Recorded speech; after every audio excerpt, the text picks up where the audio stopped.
Maka bakarajo serius. Jadi itu kenapa kata Allah, i'malu ala makanatikum, bekerjalah di posisimu tapi pakai Allah.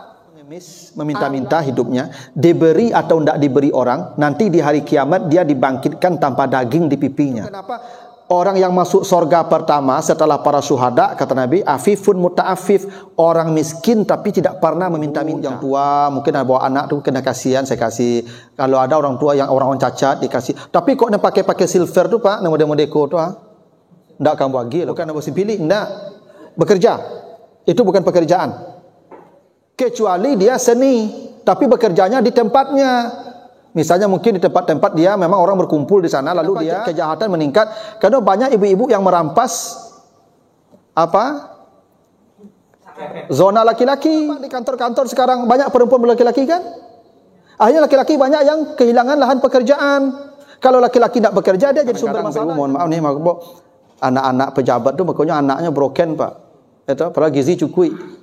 Ya, tapi perangai tidak selesai. Boleh jadi Pak yang daging makan kenyo tu yang tidak hasil tangan kita. Gila Bapak Ibu kalau bekerja terkait gaji dan tunjangan. Bapak pasti dapat itu, cuma itu saja dapatnya. Janji akhirat kalau semua orang mengikuti aturan Allah ini, ya, surah Al-An'am 135 ini, Indonesia hebat. Sayang belum. Dari atas sampai ke bawah belum. Nah, inilah Bapak Ibu ya cara kita mengisi dan mensyukuri nikmat kemerdekaan yang Allah titipkan pada kita, ya.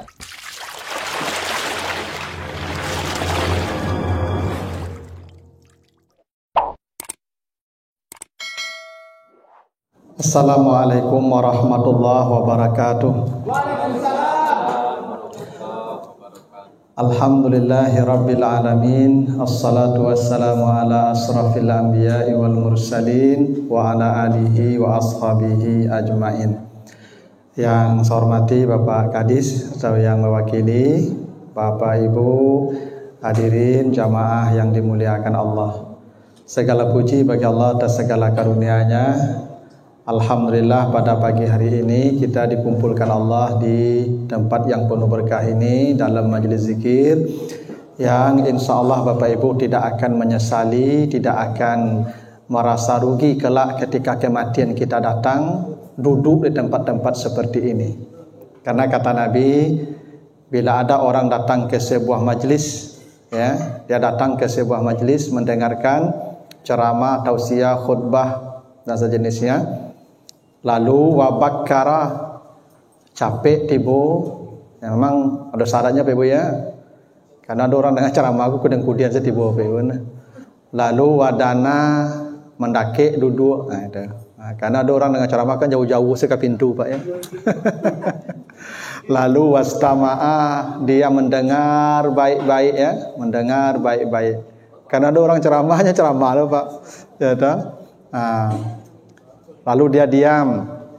Kata Nabi kalau ada orang begitu, cepat datangnya, mendekat duduknya, mendengar baik-baik, dia diam.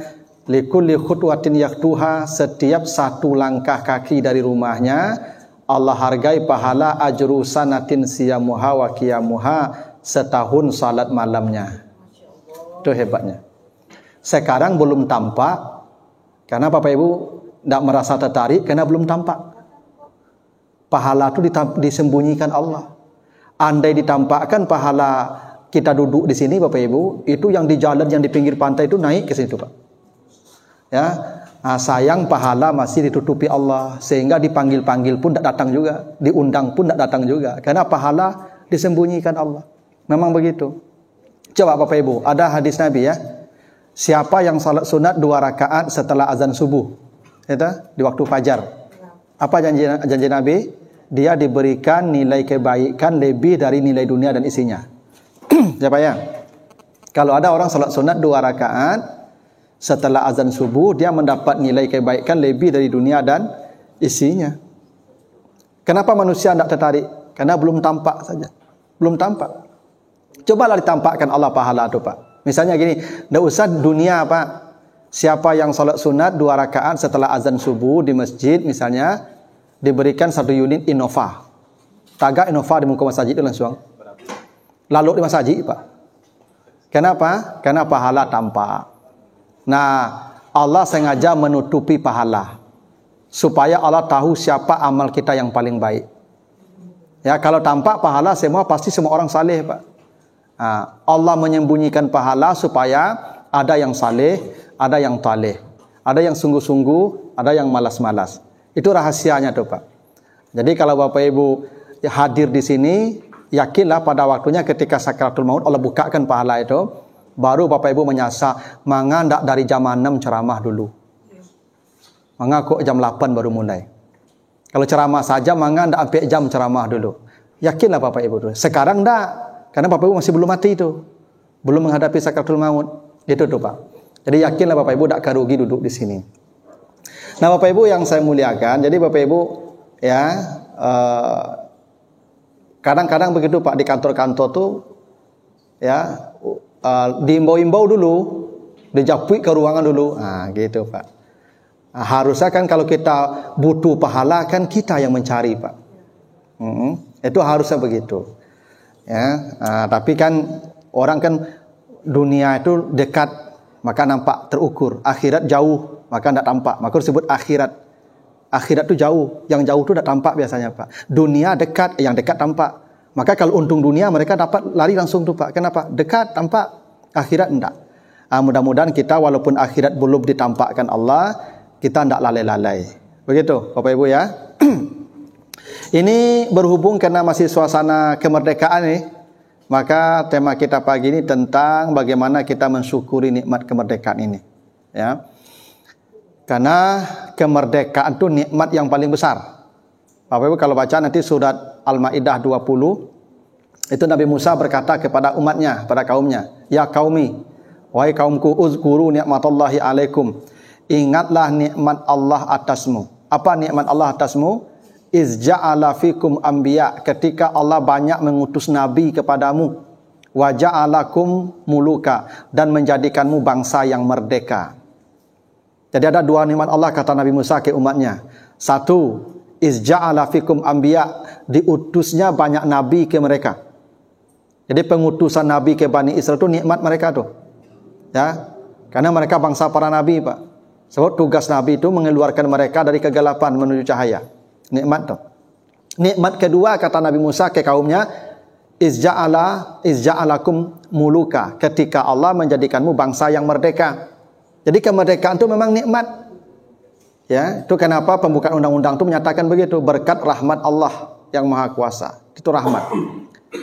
Dan kata Allah, kalau kamu dapat rahmat, nanti baca di surat Yunus ayat 58, ya, fa qul bi fadlillahi wa bi rahmatihi fa bizalika falyafrahu. Karena rahmat Allah, maka bergembiralah kamu. Jadi kalau kita dapat rahmat, kata Allah, bergembira. Memang ada pendapat belakang ini, Pak Ibu. Ada yang mengatakan perayaan tahun baru, perayaan tahun ya ulang tahun kemerdekaan itu bid'ah. Nah, ada Pak ya? Ada ustadz yang mengatakan perayaan kemerdekaan ini bid'ah. Sama seperti perayaan ulang tahun, bid'ah juga. Karena tidak ada contoh pada masa Nabi. Tidak pernah diajarkan Nabi itu merayakan hari kemerdekaan atau merayakan ulang tahun, itu bid'ah. Kalau ada orang mengatakan merayakan hari kemerdekaan itu bid'ah, coba tanya dia, Bapak Ibu. Dia pernah tidak puasa hari Asyura? Bapak pernah tidak puasa Asyura? Tanggal berapa? 10 Muharram ya. 10 Muharram. Bapak Ibu tahu tidak sejarah puasa Asyura itu? Jadi ketika Nabi hijrah ke Madinah, jadi di Madinah itu kan banyak orang Yahudi. Selama Nabi di Makkah kan tidak ada ketemu orang Yahudi, Pak. Karena orang Yahudi itu banyaknya di Madinah. Tidak ada orang Yahudi di Makkah. Kenapa orang Yahudi banyak di Madinah? Karena mereka membaca kitab-kitab suci mereka. Nabi terakhir yang mereka tunggu itu akan muncul di Madinah, di lembah antara dua bukit hitam. Mereka tahu lembah yang di antara bukit hitam itu adalah Madinah. Maka orang-orang Yahudi itu hijrah dari Palestina besar-besaran ke Madinah tuh, sebelum Nabi lahir. Kenapa mereka hijrah ke Madinah dari Palestina, Yahudi ini? Mereka berharap nabi terakhir yang diinformasikan dalam kitab suci mereka itu, mereka juga yang melahirkannya. Karena mereka bangsa para nabi. Izja'ala fikum anbiya. Ya, mereka umat para nabi. Mereka berharap Nabi Muhammad ini atau nabi terakhir ini, mereka yang melahirkannya. Maka mereka pindah ke Madinah besar-besaran. Walaupun terakhir ternyata nabi yang mereka tunggu tidak mereka yang melahirkan. Dilahirkan oleh bangsa Arab, walaupun hijrahnya ke Madinah. Jadi orang-orang Madinah itu, penghuni kota Madinah itu, ada orang Arab, ya suku Aus dan Khazraj, ada orang Yahudi. Jadi di Madinah itu ada suku besar 3 itu paling tidak Yahudi itu. Ada Bani Kainuka, Bani Nazir dan Bani Quraizah, itu besar. Nah, ketika Nabi hijrah ke Madinah, Nabi mendapati orang Yahudi puasa di tanggal 10 Muharram. Puasa mereka, Pak, orang Yahudi ini. Maka Nabi bertanya, kalian puasa ini kenapa? Apa alasannya kalian puasa?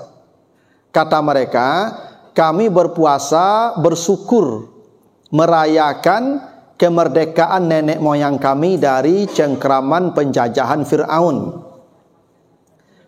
Karena Fir'aun itu meninggalnya di Laut Merah itu, tenggelam tanggal 10 Muharram. Itu hari kemerdekaan Bani Israel yang sudah dijajah beratus-ratus tahun oleh Fir'aun.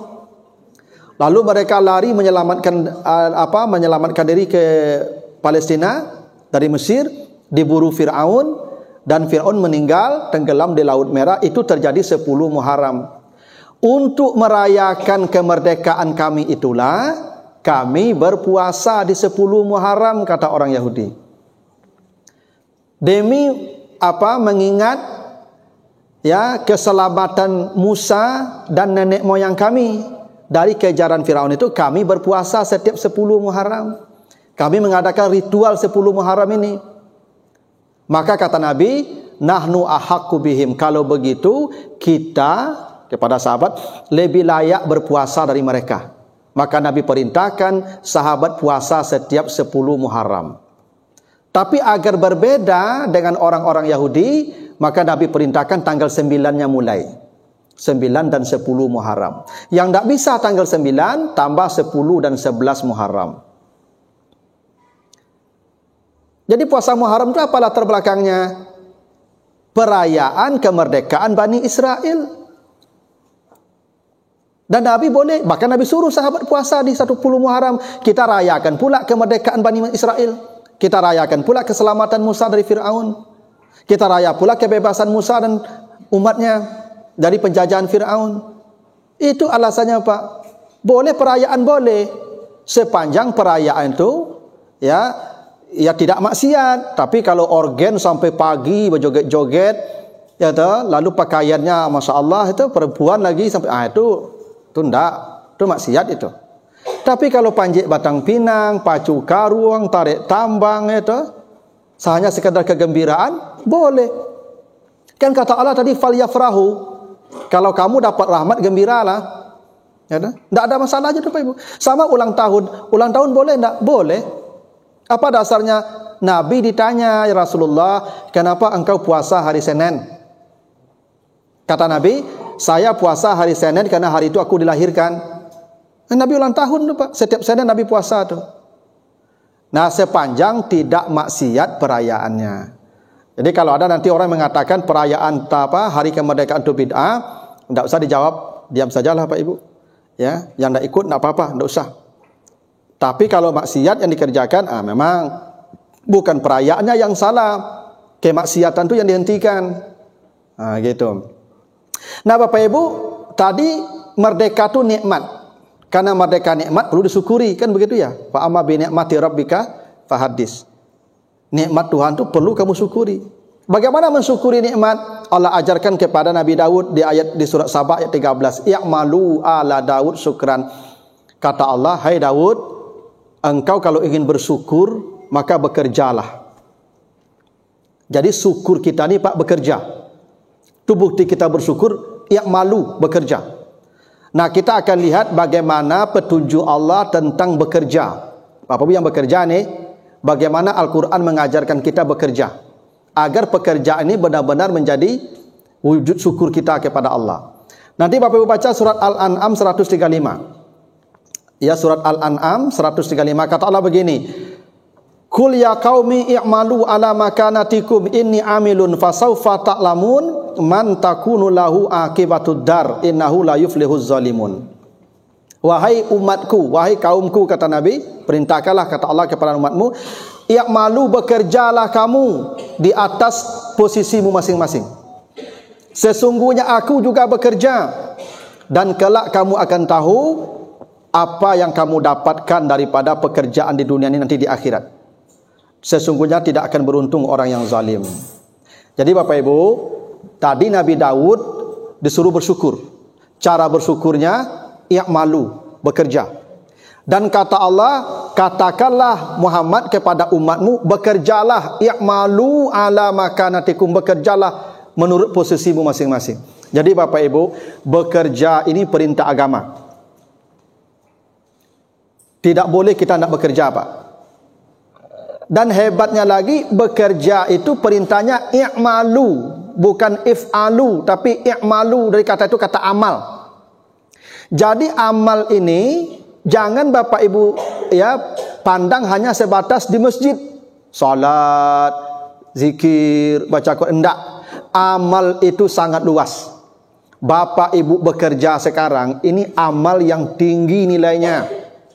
Itu kenapa begini. Kalau ada Bapak Ibu tahajud malam, tak sampai di kantor mengantuk-ngantuk, tidak maksimal kerajolah. Atau Bapak tidak tahajud di rumah, tapi di kantor semangat bakarajo. Banyak kerajo selesai, tinggalkan tahajud Bapak tu. Lebih besar pahala Bapak bekerja ini. Ini kewajiban, Pak. Dan ini amal. Jangan Bapak Ibu kira orang masuk surga dengan sujud. Andai masuk surga dengan sujud saja, maka para malaikat yang disuruh ke dunia ini. Tapi tugas kita tidak hanya sujud-sujud. Maka perintah Allah, i'malu, bekerja, dan bekerja itu amal. Ada sahabat satu ketika Bapak Ibu, dia tidak ahli tahajud, tidak pernah tahajud. Dia bukan ahlul Quran, karena Quran tidak ditulis pada masa Nabi. Gimana mau baca Quran? Quran ada di hati Nabi saja. Dan dia setiap pagi sampai sore ke hutan mencari kayu bakar, bawa kapak sampai tangannya melepuh karena mengayunkan kapak setiap hari. Ketika bersalaman dengan Nabi, terasa tangannya kasar, dipegang Nabi dan dicium Nabi tangannya. Nabi angkat ke depan sahabat, inilah tangannya penduduk sorga, kata Nabi. Jadi penduduk sorga itu jangan Bapak Ibu kira yang hitam keningnya, enggak selalu. Tukang-tukang sampah itu, Pak, yang memungut sampah itu, boleh jadi mereka lebih dulu dari kita yang ahli tahajud masuk sorga, Pak. Saya pernah dulu, Pak, diundang ya memberikan bimbingan rohani ke tukang pungut sampah di Kota Padang nih, Pak. Di masjid dekat makam pahlawan tuh, Pak. Rata-rata, Pak, setelah disurvei di atas 70%, Pak, itu yang tukang sampah tuh, Pak, tidak bisa baca Quran tuh, Pak. Fatihah pun tidak hafal tuh, Pak. Maka saya bilang ke mereka, Bapak datang waktu salat. Apa yang Bapak bisa baca? Baca. Pokoknya salat 5 waktu. Lalu Bapak puasa Ramadan. Cukup itu saja amal Bapak, tapi Bapak pungut sampah tiap hari. Dengan sampah itulah Bapak masuk surga nanti. Bapak Ibu, saya pergi ceramah subuh tuh, Pak. Itu jam 4:30 paling lambat sudah berangkat di rumah tuh, Pak. Tidak banyak yang saya temui di jalan tuh, Pak, karena masih kosong jalan tuh. Yang saya temui hanyalah mobil-mobil sampah di sepanjang Kota Padang nih, Pak. Ternyata tukang pungut sampah itu tidak tidur di malam hari itu, Pak. Mereka membersihkan kota ini. Setiap sampah yang mereka pungut itu lebih hebat dari sujudnya ahli tahajud mungkin tuh, Pak. Setiap sampah yang diangkatnya di malam hari itu, Pak, mungkin lebih besar nilainya dari satu rakaatnya orang tahajud tuh. Di sajadah yang bersih, yang harum tuh, Pak. Maka jangan Bapak Ibu kira amal itu hanya ruku, sujud, baca Quran. Enggak. Makanya perintah bekerja Allah ambil kata i'malu. Karena amal ini Sangat luas. Allah tidak membatasi pada ritual-ritual mahdah saja. Makanya Bapak Ibu yang berangkat dari rumah, bekerja mencari nafkah untuk keluarga, tapi karena Allah niatnya, ini ibadah ini Pak, ini amal Bapak ini. Istri Bapak yang bekerja di rumah itu jangan Bapak Ibu kira mereka masuk surga dengan pekerja rumah tangganya. Mereka memasakkan untuk suaminya, merawat anaknya, itulah amal mereka. Itu makanya ada hadis Nabi, bila seorang perempuan punya anak 2 orang, lalu anaknya dia rawat, dia didik sampai anaknya tumbuh menjadi anak yang baik, maka sang ibunya tidak ada yang menghalangi masuk surga kecuali mati. Begitu ibunya mati, langsung masuk surga. Kenapa? Amal dia itu merawat anak. Itu amal dia. Yang punya suami merawat suaminya, itu amal dia. Ya.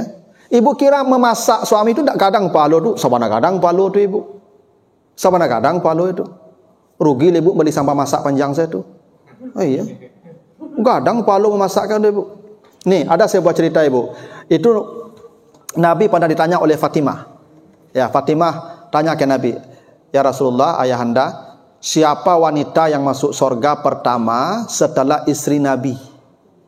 Kan wanita pertama masuk surga itu istri Nabi. Ya, istri Nabi itu semua masuk surga pertama. Siapa setelah istri Nabi wanita yang masuk surga pertama? Dia bukan istri Nabi, tapi dia pertama masuk surga. Kata Nabi itu Rumaisyah. Ada yang mengatakan namanya Muti'ah. Itu Fatimah tahu Rumaisyah. Dia biasa-biasa aja, bukan wanita hebat, tapi kata Nabi dia paling dulu masuk surga. Maka Fatimah ingin tahu apa amal dia. Maka Fatimah datang, berkunjung ke rumahnya. Assalamualaikum, waalaikumsalam. Siapa? Saya Fatimah. Ada apa Fatimah? Saya mau datang silaturahim kamu taota. Ngecek-ngecek awak. Apa kata Rumaisyah tadi? Onde Fatimah, suami ambo sedang tak di rumah. Nyo sedang keluar cara kerajo. Ambo tak minta izin tadi mau masuk orang ke rumah ambo lo. Ya, pulang kau dulu deh. Beko pulangnya ambo minta izin untuk engkau datang. Karena perempuan ini tidak boleh masuk ke rumah dan memasukkan orang ke rumahnya kalau tidak ada izin suami ibu, walaupun perempuan. Tidak boleh. Walaupun saudara ibu. Tak boleh tu ibu. Walaupun misalnya datang saudara ibu dari kampung, ibu telepon suami ibu lu, dah adik ibu dari kampung ba masuklah saja. Baru masuknya. Tapi kalau tidak boleh ibu masukkan lah. Begitu aturan agama tu bu. Ya. Jangan ibu terima seorang di rumah ibu kalau suami ibu tak ada. Tak boleh. Rumaisyah gitu tu. Suami ambo tak di rumah loh Fatimah. Besoklah datang deh, ambo minta izin dulu. Jadi pulang Fatimah. Besok datang lagi. Assalamualaikum, waalaikumsalam. Oh, ya siapa? Fatimah. Ya Fatimah.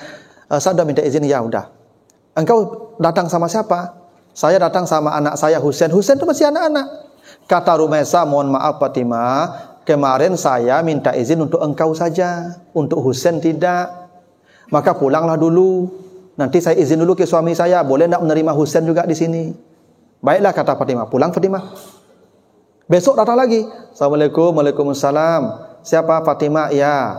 Sama siapa? Sama Husain. Oh ya, sudah ada izin. Ada lagi yang lain? Ya, ini Hasan ikut pula. Hasan anaknya ketik lah baru pak. Apa kata Rumaisyah onde Fatimah? Patang untuk engkau je Husain saja. Jadi kalau bawa lo Hasan, pulang lo lah. Ya, beko meminta izin dia. Jadilah pulang Fatimah balik. Begitu adab bertamu tu ibu, tak menyelonong sedikit kurang lah. Besok datang lagi. Assalamualaikum, waalaikumsalam. Siapa ni Fatimah? Ya, sama siapa? Sama Husain. Sama siapa lagi? Sama Hasan. Ada lagi yang lain? Tak, dah dapat izin, dah masuk. Maka kata Fatimah ni sambil ngobrol dalam tu, Rumaisyah, engkau tahajud tiap malam? Kata Rumaisyah, tak. Saya tak tahajud tiap malam. Engkau baca Quran tiap hari? Enggak. Mana pula baca Quran? Quran tak ada ditulis pada masa itu. Hafal pun saya enggak ada saya baca Quran. Lalu apa yang kau kerjakan?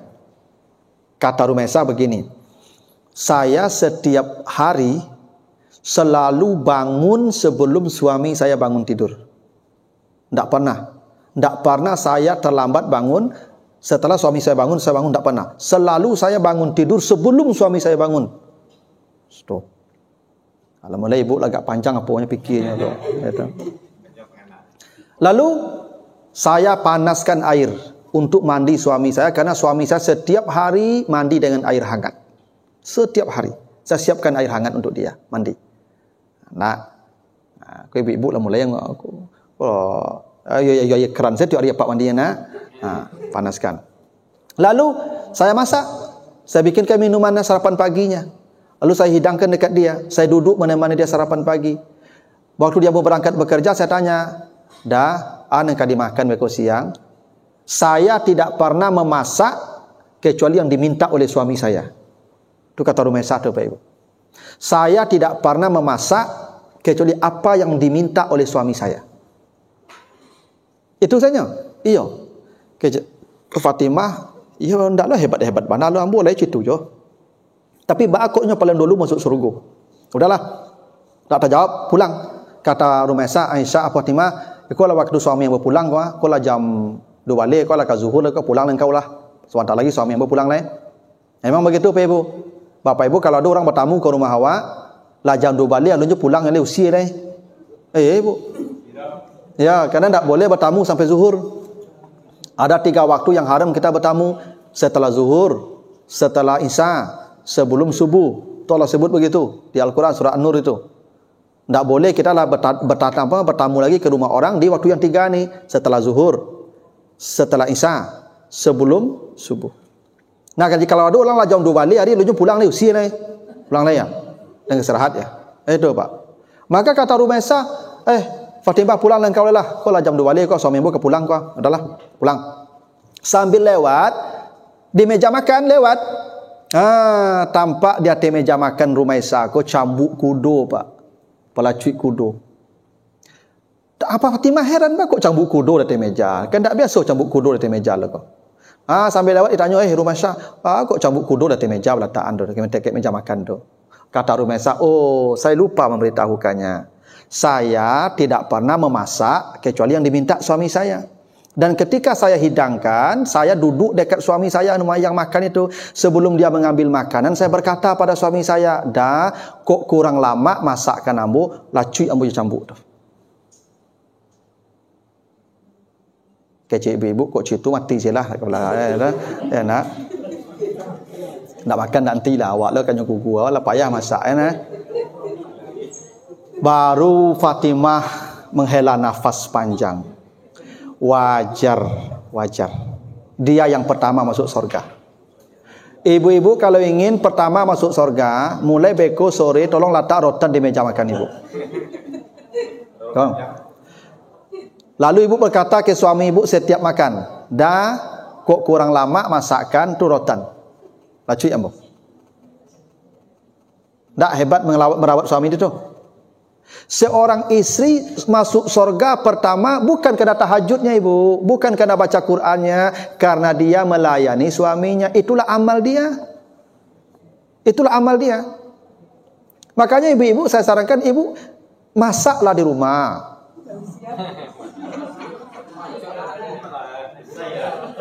Ini memasak aku ibu bukan soal raso ibu. Kok raso banyak restoran dan rancak-rancak mah. Cuma ibu memasak tu bukti ibu menghargai kami sebagai kepala. Tak sambah masak ya balik darui lah. Kau sambah masak mangga kami ju ibu ancaklah kami tukang rumah makan tu saya.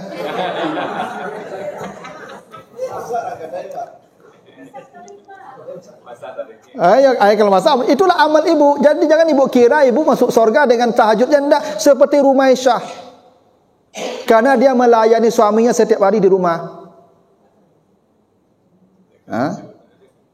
Kalau ibu yang bakarajo tentu beyo dah ambo karajo deh ayo jadilah kalau bakarajo ambo tentu tak bisa tiap hari memasak lah nak Sabtu Minggu saya masak Sabtu Minggu tu ikut dari Senin sampai Jumaat sampai masak balik Sabtu Minggu beralik panjang saya sampai beralik saya makan makan di rumah tu bila apa kamu makan masakan ibu itu ibu rugi kerana ibu kehilangan amal.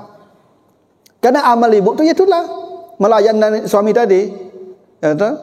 Termasuk menggosokkan bajunya ibu, mencucian bajunya tu. Kalau ke laundry, ibu dah dapat pahala. Dah dapat pahala ibu. Kalau ke laundry bisa saja ke laundry kan? Itu? Tak rugi ibu tu. Ya bala tu saya ambil panik ustaz kerajo tiap hari mau dia itu bah ajalah itu konsekuensi kerajo tu. Tapi ibu kehilangan, tapi paling tidak ibu bekerja ko penimbuannya sih ko. Maka bekerja serius. Jadi itu kenapa kata Allah, i'malu ala makanatikum, bekerjalah di posisimu tapi pakai ala. Ala itu atas, makana itu kedudukan. Gini Pak Ibu, orang kalau bekerja kedudukannya tinggi. Orang kalau tidak bekerja kedudukannya rendah. Kita ni Bapak Ibu bekerja bukan soal uang, tapi untuk martabat kita, harga diri kita. Suami yang tidak bekerja itu Ibu rontok harga dirinya itu Pak. Saya Bapak Ibu kamu. Maka kalau ada laki-laki tidak bekerja Pak, itu tidak dihargai oleh, cenderung istri tidak menghargai.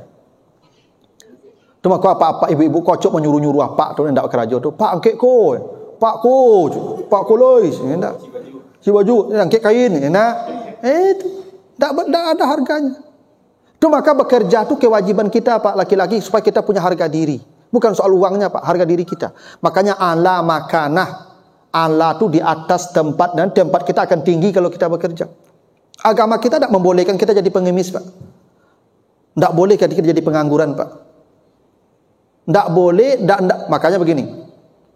Kata Nabi kalau ada orang mengemis, meminta-minta hidupnya, diberi atau tidak diberi orang, nanti di hari kiamat dia dibangkitkan tanpa daging di pipinya. Begitu buruknya pengemis Pak, yang tidak mau bekerja itu. Akan dibangkitkan di hari kiamat tanpa daging di pipinya.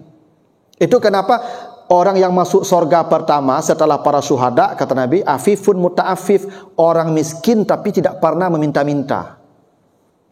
Karena kita disuruh bekerja Pak. Karena bekerja itu harga diri, kehormatan. Makanya saya Pak, kalau lewat di perempatan lampu merah itu kan, kalau ada ibu-ibu yang tua, mungkin ada bawa anak tu kena kasihan, saya kasih.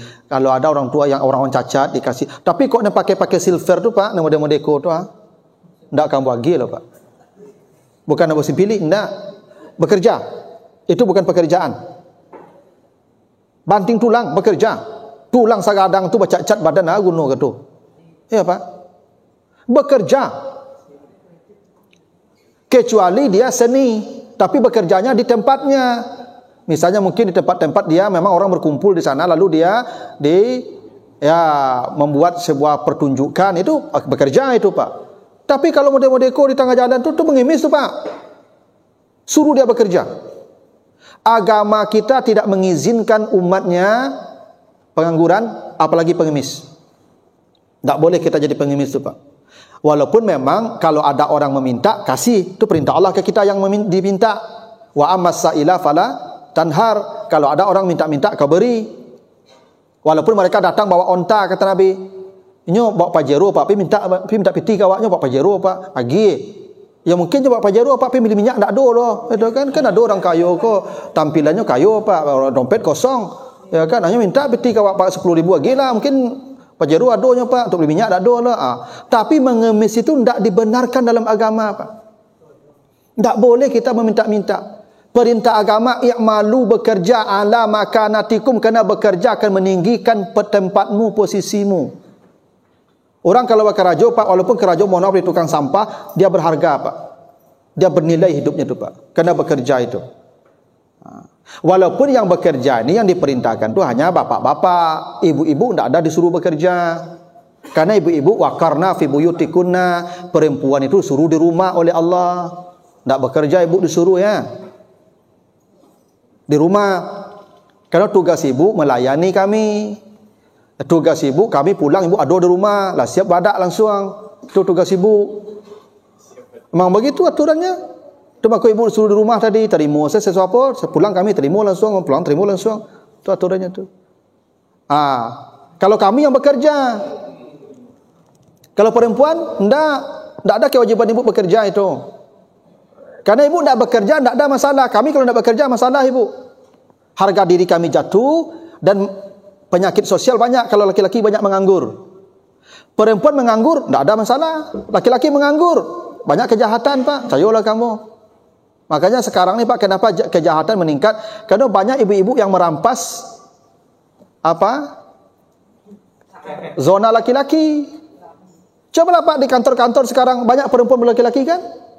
Akhirnya laki-laki banyak yang kehilangan lahan pekerjaan. Kalau laki-laki tidak bekerja, dia jadi sumber masalah di tengah masyarakat. Itu maka laki-laki disuruh bekerja, perempuan disuruh di rumah.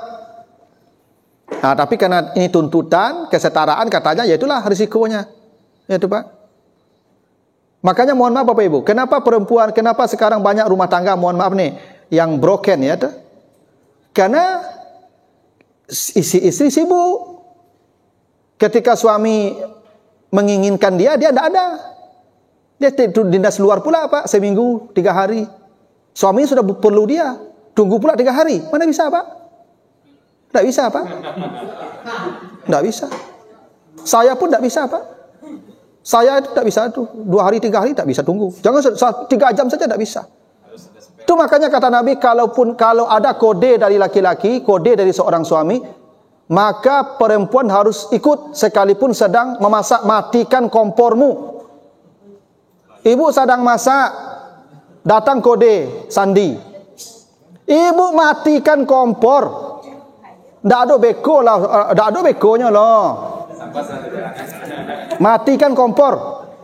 Pacah santan, biarlah pacah santan tu, pacah lah santan tu. Ndak peduli kami pacah santan tu lah tu, kok pacah santan tu, kok kamu cuba lah. Ndak Pak. Memang begitu aturan agama itu, makanya Pak Kadis ini Pak. Ini kalau dinas luar ibu-ibu nih Pak, ini yang punya suami ini apalagi muda-muda, hanya boleh 3 hari Pak. Hari ketiga suruh pulang. Beko balik. Ndak bisa tuh sampai seminggu sampai apa bolang balik kau pindah pailo ke pai kumbu tu pailo beko ke kerinci pailo apa kau ya kan la merah matonya. Ya. Itu kenapa ibu disuruh di rumah? Karena gini, bila seorang laki-laki keluar rumah, dia melihat perempuan yang glowing misalnya, kata Nabi fa'ajabathu, perempuan laki-laki itu akan bermasalah langsung tuh. Nya akan konslet. Akan error tuh. Maka kata Nabi falyarji, dia wajib pulang menemui istrinya. Itu perintah agama. Sekarang dia pulang ketemu istrinya dinas luar seminggu. Apa yang akan terjadi Pak? Jangan salahkan ya Bu ya. Jangan ibu salahkan tuh kalau suami ibu ya menanam investasi di tempat lain. Jangan ibu salahkan karena dia tidak menemukan ibu ketika ibu dicarinya. Itu kenapa yang wajib bekerja tuh kami. Di samping harga diri kami itu. Ya, ibu di rumah. Itu makanya Pak Sek atau Pak Kadis nanti kalau ada ibu-ibu minta izin pulang jam 10 Pak, agi izin.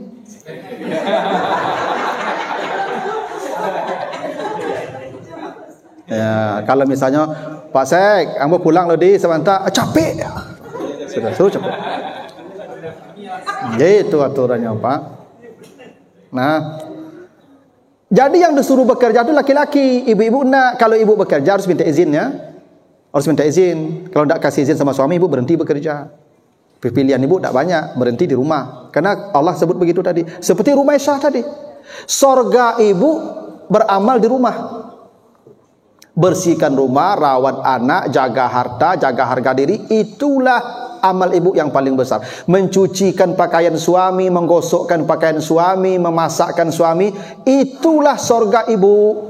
Itu maka rumah Aisyah nanti, tadi kata Nabi, dia paling dulu masuk sorga setelah para nabi, istri para nabi. Tak hebat tuh. Amalnya tak tahajud, tak baca Quran. Amalnya bekerja di rumah, memenuhi segala kebutuhan suaminya.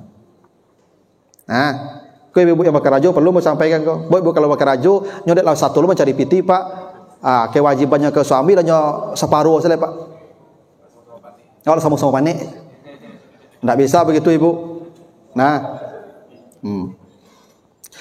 ala makanatikum, bekerjalah kamu di posisimu. Maksudnya semua orang harus bekerja sesuai kemampuan kapasitas dia. Itu ala makanah juga tuh. Bapak ibu yang tentara kasih senjata, itu makanah dia. Yang guru kasih murid-murid, itu makanah dia. Yang ustadz kasih jamaah, itu makanah dia. Makanya semua kita harus bekerja sesuai dengan kapasitas kita masing-masing. Ya.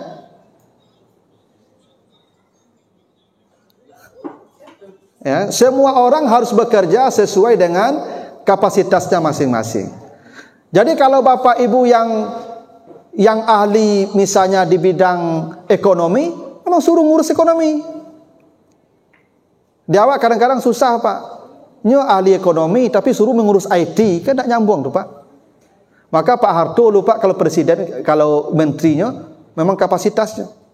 Pak Habibie suruh meristek, memang pakar ristek.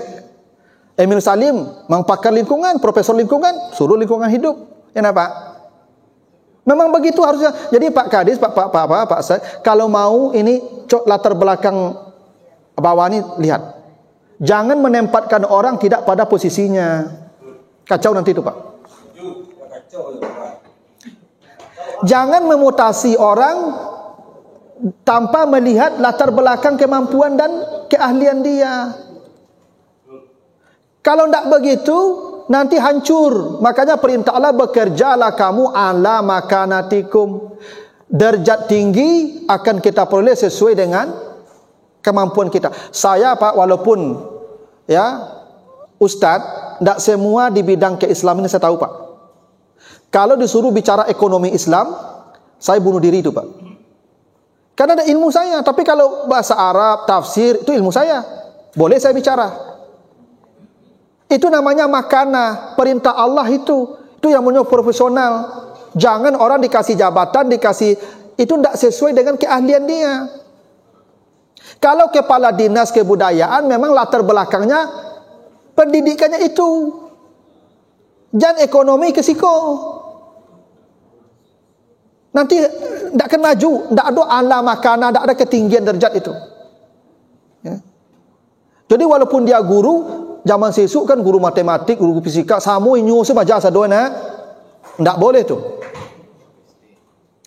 Harus sesuai kemampuan dia. Itu makanya ala makanatikum. Bekerjalah sesuai bidangmu, kemampuanmu, kapasitasmu masing-masing. Jadi kalau tentara dikasih murid tidak bisa apa? Tentara kasih senjata. Itu makanahnya dia. Lalu kata Allah, inni amilun, saya pun bekerja. Ini maksudnya Nabi Muhammad nih. Nabi Muhammad tu Pak, bukan hanya semua Nabi bekerja. Nabi Idris menjahit Pak. Tukang jahit pertama Nabi Idris. Tu maka malaikat maut datang berkunjung ke Nabi Idris. Karena setiap tusukkan jarumnya subhanallah, subhanallah, subhanallah, subhanallah, subhanallah, subhanallah. Sampai malaikat maut tu heran dengan ibadahnya Pak, dengan zikirnya.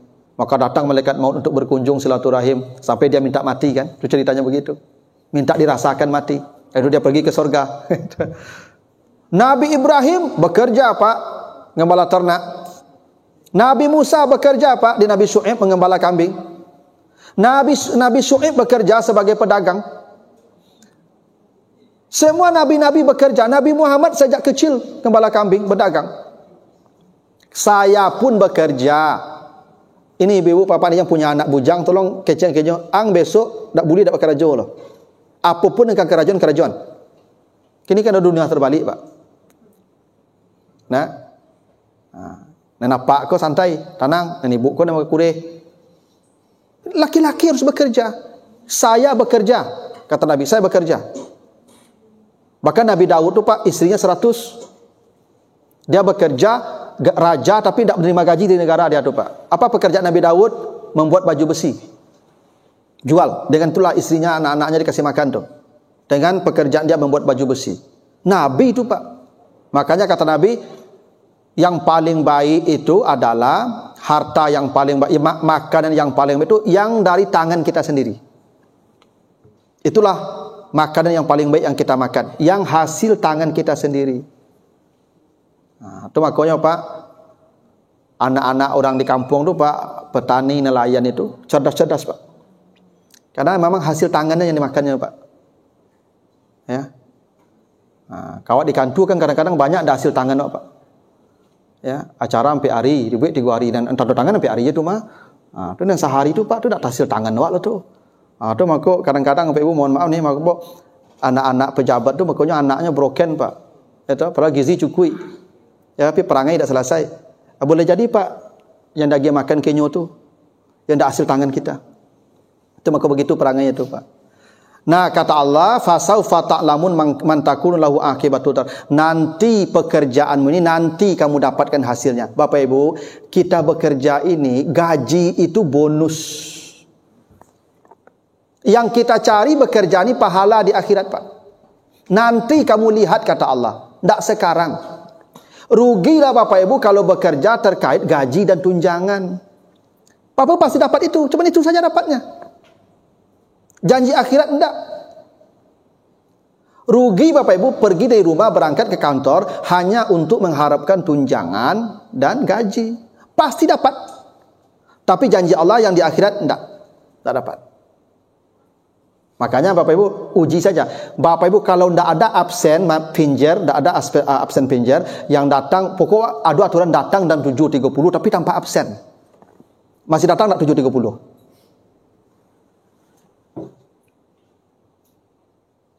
Itu cara introspeksi diri kita. Kita di aturannya, kita jam kantor 7.30 sampai jam 4. Sekarang absen ditiadakan. Dan tidak ada konsekuensi ke gaji. Mau datang jam 10, jam 9 silakan. Pertanyaan saya, masih datang jam 7:30 enggak?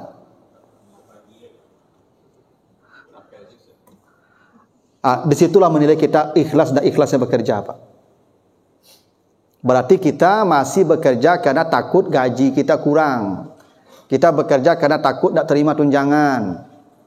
Kalau begitu kata Allah, kamu tidak akan mendapatkan akibatnya nanti. Balasannya sudah kamu ambil di sini. Itu. Kalaulah semua orang begini, Pak, saya yakin, Pak, Indonesia hebat. Kalau semua orang mengikuti aturan Allah ini, ya, surah Al-An'am 135 ini, Indonesia hebat. Sayang belum. Dari atas sampai ke bawah belum. Nah, inilah Bapak Ibu ya cara kita mengisi dan mensyukuri nikmat kemerdekaan yang Allah titipkan pada kita. Ya. Begitu, mudah-mudahan ada manfaatnya. Kalau ada pertanyaan, saya apakah nanti akan dipertanggungjawabkan nanti di akhirat waktu kita yang tidak maksimal untuk mengurus keluarga di akhirat kelak? Terima kasih. Kan begini kata Nabi, kullukum ra'in, semua kamu pemimpin. Wa kullukum mas'ulun an ra'iyatihi, semua kamu akan diminta pertanggungjawabannya tentang rakyatnya sendiri. Seorang pemimpin akan diminta pertanggungjawabannya terhadap rakyatnya. Seorang suami adalah pemimpin dari keluarganya, dia bertanggung jawab dengan keluarganya. Seorang istri pemimpin bagi anak-anaknya, dia akan bertanggung jawab kepada anak-anak dan rumahnya. Semua bapak ibu ini pemimpin nih. Karena semua kita punya tanggung jawab. Saya akan bertanggung jawab kepada istri saya, anak saya, orang tua saya. Itu tanggung jawab saya. Ibu bertanggung jawab ke anak ibu dan rumah. Bila anak ibu terabaikan tanggung jawab ibu, terabaikan karena ibu bekerja, ibu bermasalah. Saya pastikan ibu bermasalah di akhirat. Kenapa? Karena selagi ini yang bekerja bukan tanggung jawab ibu. Perintah Al-Quran untuk ibu-ibu misalnya wal walidatu yurdi'na auladahunna haulaini kamilaini. Hai para perempuan, kalian wajib menyusukan anak 2 tahun penuh. Wajib hukumnya. Wajib menyusukan anakmu 2 tahun. Menyusukan, bukan bagi susu. Beda ibu ya, menyusu cuma bagi susu Ada ibu-ibu kok Pak, mohon maaf Pak, pagi nyeparasi susunya, letakkan di botol, simpan di kulkas sampai sore anak tuh minum susu tuh, ibu bermasalah di akhirat nanti.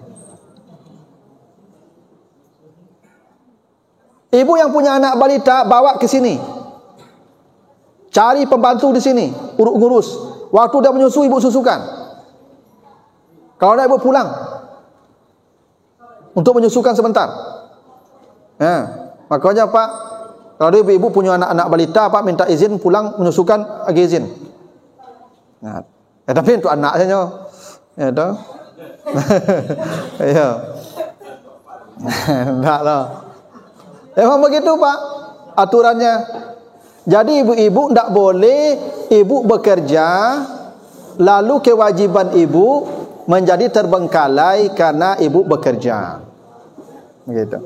Kalau kewajiban ibu tidak penuh, ibu bermasalah nanti di akhirat. dipastikan bermasalah di akhirat. Nah itu. Makanya ibu-ibu yang dinas luar nih, saya pesankan itu 3 hari pulang. Kalau nak telepon suaminya, dah ba'a ke pulang ambo, pulang lu, pulang ibu lu. Ya harus begitu. Kalau enggak bermasalah, kok mati suami ibu atau mati ibu itu.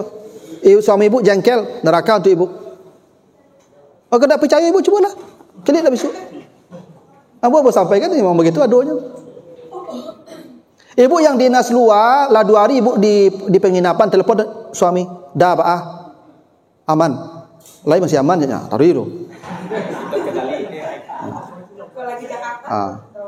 Ya pulang. Walaupun Nabi piti ibu untuk bayar tiket. Bilang bos Nabi dari kami ini, walaupun kompor sedang hidui, sedang masak, ibu kata Nabi matikan. Begitu daruratnya kami ini. Nah, dan itu ibu harus mengerti. Ya. Tolong nanti Pak, ini ada video rekaman mereka, apa-apa tolong kirim ke istri Pak video ko nanti. Biarnya paham. Ya, jangan lama saya menunda beko lah, besok lah, nak ada cerita lah Pak Ibu. Kau mati beko Pak, kesalnya ke Ibu. Kata Nabi kalau ada wanita tidur di malam hari, suaminya masih jengkel, dia tidur. Kata Nabi apa? Perempuan tu dilaknat sampai pagi itu oleh malaikat tu. Makanya ibu tu lalu tu tak bisa dalam situasi apa marah ke ibu. Jangan pernah ibu tidur kalau suami ibu dalam keadaan marah. Dilaknat malaikat sampai pagi ibu. Aku ketika ibu lalu tu calik bantu apa? Kalaulah senyumnya lalu leh. Pikot lain bantunya atanya lah. Ado leh dah ya. Banyak lah isaknya. Begitu aturannya. Kalau nyo lu lalok le ustaz, awak lah mengantuk, nyo lalok le. Kata tu. Kenapa Pak aku dia lalok itu, ibu lah payah lah mengantuk, kau nyo lalok je le mengecek. Dah, dan ke lalok dah ya. Lah okey. Sip je, lalok dah le. Itu ke ibu. Dah ada muda tuanya sama, bapak-bapak dia tua sama saja Pak. Dah ada bedanya ibu. Kami muda tua samanya. Itu kenapa Nabi dalam mazhab Hambali itu kalau nenek-nenek bersentuh kulit jo anak bujang, uduk nenek tak batal itu. Uduk anak bujang tak batal itu. Tapi kok kakek-kakek bersentuh kulit jo anak gadi, batal uduknya. Kakek batal, anak gadi itu batal jo. Bah kok betul? Bau kakek kok. Ayo. Tak ada tuanya. Kalau ibu ada tua, kalau kami tak ada tua. Sama saja. Makanya ibu perlu itu. Ya, kok kalalok tu cari bentuknya. Sampai si detail itu agama kita Pak, supaya ibu aman selamat, karena itu tanggungjawab ibu. Kewajiban ibu. Ya, tu perlu tu ibu yang dinas luar tolong pantau apa tarui. Badah aman. Lanjut. Badah ya. Agak sempoyongan aja pulang ibu le. Ya. Agak lain gua acaknya. Pulang ibu le. Nah. Itu. Dan ini banyak perempuan sekarang ni yang kena karir Pak Ibu, banyak yang tak peduli. Karena yang merasa yang mencari loh. Maka abang kecil ibu jangan pernah menyalahkan suami ibu kalau suatu ketika dia ternyata punya tabungan lain. Karena ibu tidak hadir ketika dia perlu. Nah, kecil ibu kok terancam kini kau jangan. Tapi saya menyampaikan apa adanya, aturan agama begitu. Ya, nah, dan apa-apa, kau suai dan kau apa-apa. Nah, itulah dulu Bapak Ibu ya, mudah-mudahan ada manfaatnya.